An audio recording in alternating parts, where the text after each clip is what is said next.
네, 그 다음에는 이제 피드백 주고받기.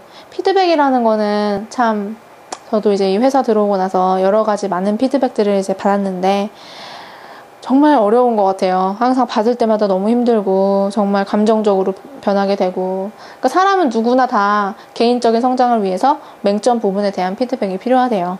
왜냐면은 내가 어떤 부분에 맹점을 갖고 있고 내가 잘 못하는 부분이 있는데 그걸 누가 알려주지 않으면 나는 발전하지 않는 거예요.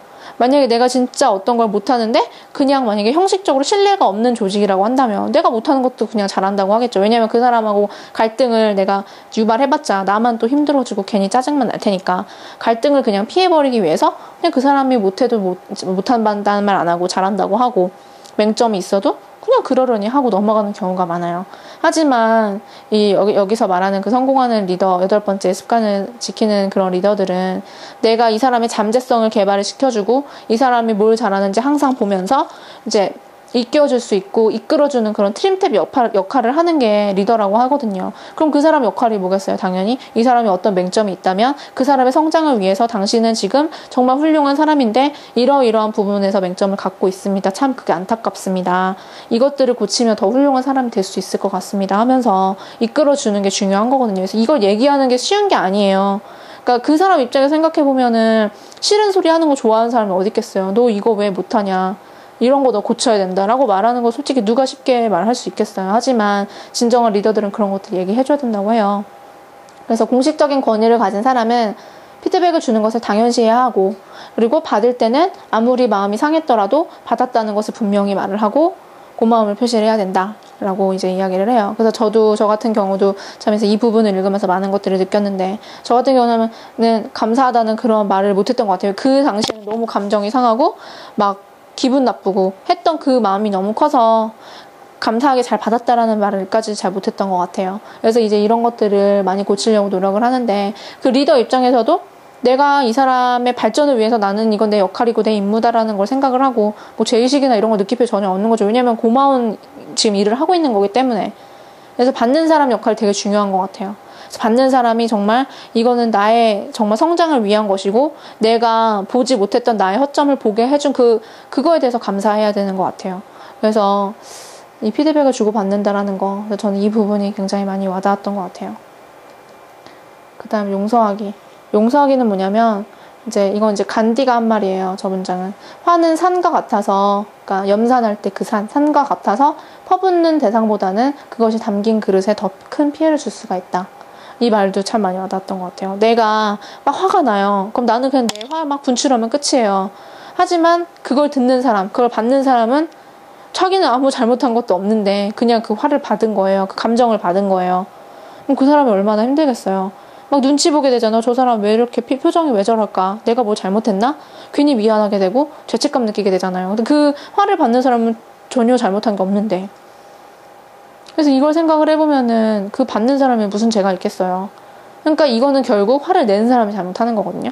그러니까 화를 내는 사람이 이 받는 사람의 진짜 이 사람이 내가 화를 냈을 때 이 사람이 받을 그런 힘든 것들, 이런 것들까지 다 예상을 하고 하면서 배려를 하는 거, 진짜 배려를 한다는 거는 그 사람이 내가 이 말이나 이런 것들을 표현을 했을 때 이 사람이 얼마나 어떻게 받아들일 것인가, 힘들겠다거나 아니면 정말 어렵겠다 이런 걸 생각을 하면서 내가 내 스스로 한번 다스리고 억누르는 거, 그게 진짜 진정한 희생이고 저는 배려라고 생각을 해요. 그래서 이제 저도 이런 것들을 잘 못해서 사실을 배워가고 있는데 이게 참 중요한 것 같더라고요. 그다음에 남의 실수에 초점을 맞추고 남이 먼저 용서 빌기를 기다리거나 마지못해 용서해주기보다는 자신의 실수에 초점을 맞추고 먼저 용서를 구하는 것이 좋다. 그러니까 항상 자기 잘못을, 그러니까 어떤 안 좋은 일이 생겼을 때 항상 그 탓을 환경으로 돌리는 사람이 있고 자기 자신으로 돌리는 사람이 있대요. 근데 환경으로 돌리는 사람, 이렇게 탓을 돌리는 사람은 자기가 잘못한 게 없는 거죠. 근데 그게 사실 불행한 거거든요. 내가 내 스스로가, 그러니까 남의 실수에서 초점을 진짜 맞춘다라는 건 그건 좀 비겁한 것 같아요. 내가 잘못한 건데 왜 다른 사람들한테 그걸 탓을 하는 건지. 그러니까 내 자신한테 집중을 하고 내가 이 부분에서는 정말 잘못했으니까 이 부분은 정말 고쳐야겠다라는 마음을 계속 가지면서 마음을 다지게 되면 난 더 훌륭한 사람이 될 수 있는 건데, 자꾸 다른 사람이 잘못했다거나 뭐 외부 환경이 잘못했다거나 이런 식으로 이제 핑계를 돌리게 되니까. 그럼 이제 자기 자신의 그런 거에 대한 책임을 지지 않는 거거든요. 그런 식으로 책임을 회피하게 되면은 안 되는 거죠.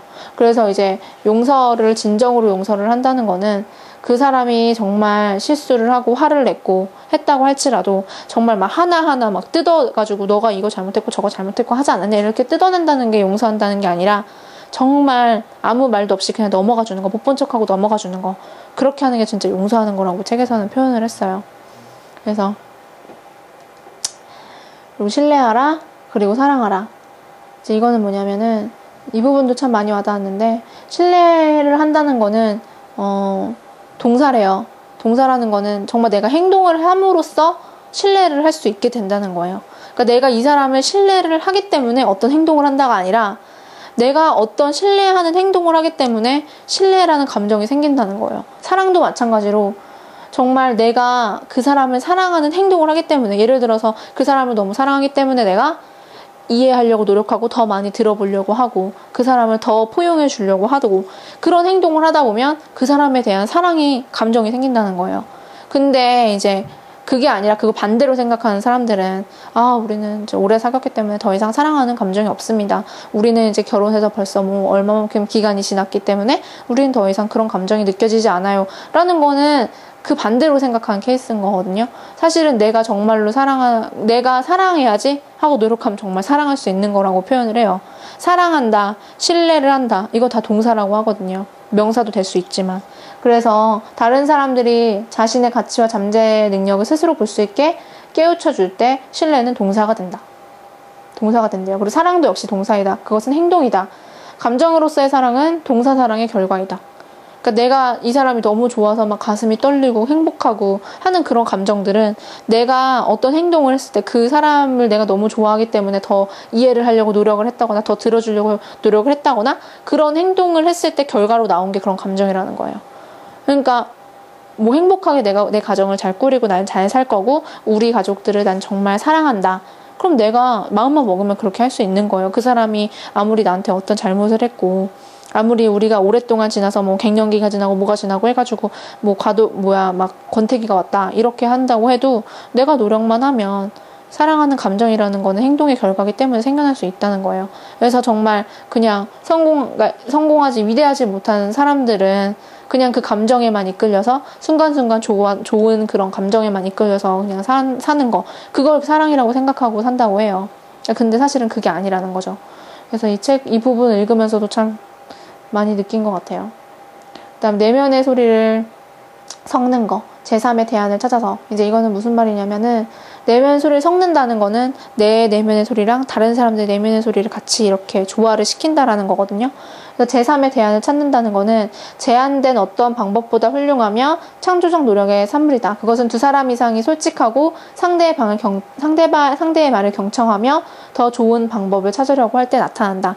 그러니까 이것도 예를 들어서 이제 어떤 한 가지 대안을 가지고 이제 만약에 협상을 한다고 했을 때, 예를 들어서 네가 옳다 내가 옳다, 우리는 이렇게 이분법적인 생각을 하잖아요. A가 옳거나 B가 옳거나 그 두 가지 중에 하나만 양자택일을 해야 된다고 생각을 하는 경우가 많은데, 사실은 그게 아니라 제3의 대안이 있을 수가 있다는 거예요. 이 사람한테도 좋고 나한테도 좋고 꼭 승패가 아니라 우리가 더 좋은 무언가를 만들어낼 수 있다라는 그런 가능성을 열어두는 거. 이제 그게 제3의 대안을 찾는 거라고 하거든요. 그러니까 정말 얘기를 잘 들어보다 보고 이 사람이 진짜 원하는 게 뭔지, 내가 원하는 게 뭔지, 그러니까 서로 원하는 게 다를 수가 있어요. 그러면은 꼭 한 명이, 그러니까 제로섬 현상이 나와야 되는 게 아니거든요. 파이가 더 커질 수 있는 거니까. 그래서 그거를 생각을 하면서 해야 된다고 해요.